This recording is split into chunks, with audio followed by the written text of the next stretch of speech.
ഈ പടവും പുതുമുഖ സംവിധായകനാണ്, അടുത്ത പടവും ഒരു പുതുമുഖ സംവിധായകൻ. അപ്പം പുതിയ കാലങ്ങളിലേക്ക് പുതിയ കഥകൾ തേടിപ്പോകുന്ന ഒരു ദിലീപിന്റെ ഒരു ട്രേഡ് നമ്മൾ കാണുന്നുണ്ട്.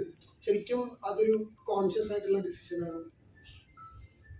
ഞാൻ ഈ പടങ്ങൾക്ക് മുമ്പ് ഇതിന് മുമ്പുള്ള സംവിധായകരുടെ കൂടെ ചെയ്തുകൊണ്ടിരുന്നപ്പോൾ നിങ്ങൾ പറഞ്ഞു ഇയാൾക്ക് പുതിയ സംവിധായകരൊന്നും ഇല്ല. ഇപ്പൊ ഞാൻ വന്ന പുതിയ സംവിധായകരുടെ കൂടെ പോകാന്ന് വെച്ചാൽ അതും കുഴപ്പമെന്ന് പറയരുത്. ഇഷ്ടമാണ്. ഏറ്റവും കൂടുതൽ പുതിയ സംവിധായകരുടെ കൂടെ തന്നെ എത്രയോ വർഷങ്ങൾക്ക് മുമ്പ് വന്നു തുടങ്ങിയിട്ടുള്ള ആളാണ് ഞാൻ ചെയ്തിട്ട് എത്രയോ സിനിമകളുണ്ട്. പുതിയ ആൾക്കാരുടെ കൂടെ ചെയ്തിട്ടുണ്ട്, പുതിയ നായികമാരുടെ കൂടെ അഭിനയിച്ചിട്ടുണ്ട്, പുതിയ സംവിധായകർ സുന്ദരദാസ് തുടങ്ങിയിട്ട് ഇങ്ങനെ അങ്ങനെ ഒരുപാട് പേരുടെ സിനിമയിൽ അഭിനയിച്ചു. ജോണി ആന്റണി ഞാൻ തന്നെ പ്രൊഡ്യൂസ് ചെയ്ത ആദ്യത്തെ സിനിമ ജോണിയുടെ ഞാൻ നിർമ്മിച്ച. അന്ന് ജോണി പുതിയ ആളാണ്. അങ്ങനെ ഒരുപാട് പേരുടെ സിനിമകൾ നമ്മൾ ചെയ്തിട്ടുള്ളതാണ്. ഇപ്പൊ മലർവാടി ആർട്സ് ക്ലബ്ബ് ചെയ്യുമ്പോൾ വിനീതിന്റെ ആദ്യത്തെ സിനിമയാണ് അത് നിർമ്മിച്ചത് നമ്മൾ തന്നെ. അപ്പൊ പുതിയതായാലും പഴയതായാലും കണ്ടന്റ് എന്ത് എന്നുള്ളതാണ് നമ്മളിലേക്ക് പുതിയ സിനിമ അല്ലെങ്കിൽ പുതിയ കണ്ടന്റ് ആര് കൊണ്ടുവരുന്നു എന്നുള്ളതാണ്. പഴയതായാലും പുതിയതായാലും. കാരണം ഇപ്പോഴത്തെ ഒരു ട്രെൻഡിൽ പോകുന്നത് കണ്ടന്റിനാണ് പ്രാധാന്യം. ആർട്ടിസ്റ്റ് എന്നുള്ളതിനേക്കാൾ ഉപരി ഇപ്പോൾ സിനിമകൾ ഓടുന്ന കാണുമ്പോൾ നമുക്ക് മനസ്സിലാവുന്നത് എന്ത് കണ്ടന്റ്. നിങ്ങൾക്ക് സിനിമ ഇഷ്ടാവുണ്ടോ, അതിലെ പ്രമേയം ഇഷ്ടാവുണ്ടോ എന്നാണ് നോക്കുന്നത്. ഇന്ന താരം വരുന്നോണ്ട് ഈ സിനിമ ഇത്ര ദിവസം ഓടും അങ്ങനെയൊന്നും പണ്ടുണ്ടായിരുന്നു. അത് നമുക്കൊരു ഗ്യാരണ്ടി പോലെ ഉണ്ടായിരുന്നു. ഇന്ന ആർട്ടിസ്റ്റിന്റെ സിനിമ നമുക്കൊരു മിനിമം ഗ്യാരണ്ടി എന്ന്. ഇത് നമുക്ക് അങ്ങനെ പറയാൻ പറ്റൂല. സിനിമ മോശമാണ് എന്നൊരു ഫീൽ കിട്ടിയാൽ നോൺ ഷോയ്ക്കുള്ളിൽ അത് അറിഞ്ഞാൽ ആ രാത്രിക്കുള്ളിൽ ആ ഒറ്റ ദിവസത്തെ കളക്ഷനുണ്ട്. അത് കഴിഞ്ഞാൽ പിറ്റേ ദിവസം എന്ന് പറഞ്ഞാൽ നമ്മൾ കാണുന്നുണ്ട് ആ സിനിമ വിട്ടു. അപ്പൊ പ്രമേയത്തിനാണ് ഇപ്പോഴത്തെ വാല്യൂ കൊടുക്കുന്നത്. ആരുടെ സിനിമയിലും പ്രമേയം നന്നായാൽ സിനിമ അത് ക്യാരി ചെയ്ത് സിനിമ എടുത്തുകൊണ്ട് ഓടുക എന്ന് പറയില്ല. അപ്പൊ പുതിയ സംവിധായകര് നല്ല നല്ല സംഭവങ്ങളായിട്ട് വരട്ടെ. പഴയ സംവിധായകരുടെ സുഹൃത്തുക്കൾ തന്നെയാണ്, അവര് നല്ല സംഭവമായിട്ട് വന്നാൽ ഞാൻ അവരുടെ കൂടെ പോകും.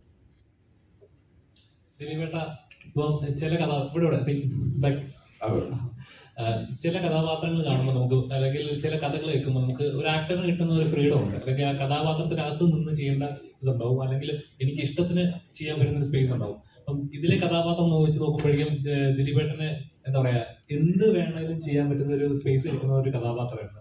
ശരിക്കും ഇതേപോലെ ഒരു കഥാപാത്രം കിട്ടാനാണ് വെയിറ്റ് ചെയ്യുന്നത്. എനിക്ക് ഫ്രീഡമായിട്ട് എന്ത് ഇല്ല, എന്റെ ഫ്രീഡത്തിന് ഇതിനകത്ത് ഞാനൊന്നും ചെയ്തിട്ടില്ല.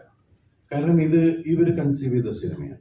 അല്ല, നമ്മുടെ കഥാപാത്രത്തിന്റെ ഒരു ഫ്രീഡം അല്ല, അതാ ഞാൻ പറഞ്ഞത്. ഈ കഥാപാത്രം എന്ത് ചെയ്യുമ്പോഴും ഞാൻ ഇവരോട് ചോദിക്കുന്നത് ഞാൻ ശരിയാണോ ചെയ്യുന്നത്, ഇതിങ്ങനെ മതിയോ, ഇത് ഇത്രത്തോളം മതിയോ എന്ന് ഇവർ ഓക്കെ പറയുന്ന ആ രീതിക്ക് തന്നെ ഞാൻ പോയിട്ടുള്ളൂ. മനസ്സിലായി? കഥാപാത്രം എന്ന് വെച്ചിട്ടുണ്ടെങ്കിൽ അതിന്റെ അളവ് പോലും നിശ്ചയിച്ചത് ഇവരാണ്.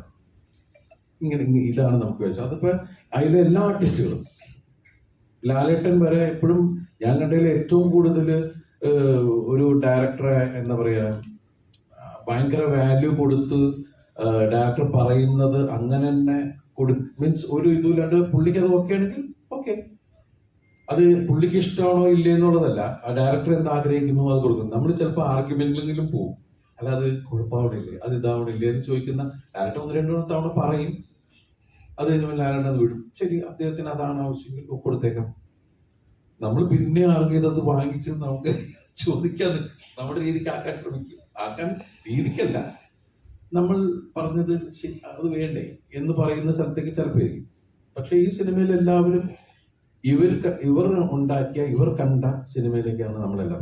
ഇവൻ ഞാൻ അത്ഭുതപ്പെട്ടത് ഈ ഇദ്ദേഹത്തിന്റെ ഗുരുവാണ് വിനീത് ശ്രീനിവാസൻ. ഈ വിനീത് പോലും ഞാൻ എന്താ ചെയ്യേണ്ടത് ചോദിച്ചത് എന്ന് പറയുന്ന ഒരു സാധനം ഉണ്ടല്ലോ. അപ്പൊ ആ ഒരു രീതിയിലാണ് എല്ലാവരും ഇതിനെ ബിഹേവ് ചെയ്തത്. വെച്ചാൽ ഇതിനകത്ത് ഇപ്പൊ ധ്യാൻ വിനീതുള്ള സീക്വൻസ് നിങ്ങൾ കണ്ടതാണ്. നമ്മൾ ഒരുപാട് തിയേറ്ററിൽ പൊട്ടിച്ചിട്ട് കണ്ടത്. കാരണം ഡേറ്റ് ലൈഫിൽ ധ്യാൻ വന്ന് നിങ്ങളുടെ മുമ്പിൽ ഇരുന്ന് പറയുന്ന തമാശകള് ഇതൊക്കെ അതാണ്. എന്റെ വീട്ടിൽ എന്നെ എന്റെ അച്ഛനെയും പറയണോടാ അതൊക്കെ ചോദിച്ചിട്ട് ചോദിച്ചാൽ അപ്പൊ ഞാൻ അത് സ്ക്രീനിലാണ് കണ്ടത്. എനിക്ക് അപ്പൊ കോമ്പിനേഷൻ ഇല്ല. അപ്പൊ ഞാനത് കണ്ടിട്ട് ധ്യാനോട് ചോദിച്ചു, ധ്യാൻ ഇത് എങ്ങനെയാണ് നീ പെർഫോം ചെയ്തത്? കാരണം ഒരു ചിരി പോലും ഇല്ലാണ്ട് ഭയങ്കര ഇതിൽ നിൽക്കുകയാണ്. അപ്പൊ ധ്യാൻ എൻ്റെ അടുത്ത് പറഞ്ഞാൽ, ചേട്ടാ അത് വർഷം ഒരു ഇന്റർവ്യൂ ഉണ്ടായിരുന്നേ, അതോടെ അത് കഴിഞ്ഞിട്ട് ഞങ്ങള് അങ്ങനെ വലിയ സംസാരമൊന്നും ഉണ്ടാവാറില്ല. അപ്പൊ അതുകൊണ്ട് ആത്മാർത്ഥമായിട്ട് അഭിനയിക്കാൻ പറ്റും എന്ന് പറയാം. അപ്പൊ അതൊക്കെ ആ ഒരു എന്ന് പറഞ്ഞിട്ട് അതിന്റെ പേരിൽ വിനീത് ദേഷ്യം അതൊന്നുമല്ല. അപ്പൊ ആ ഒരു രസകരമായിട്ട് വിനീതും ധ്യാനും ഒക്കെ ഇതിന്റെ കൂടെ തന്നെ നിൽക്കുക. കാരണം ഇതൊരു സ്പൂഫാണ്.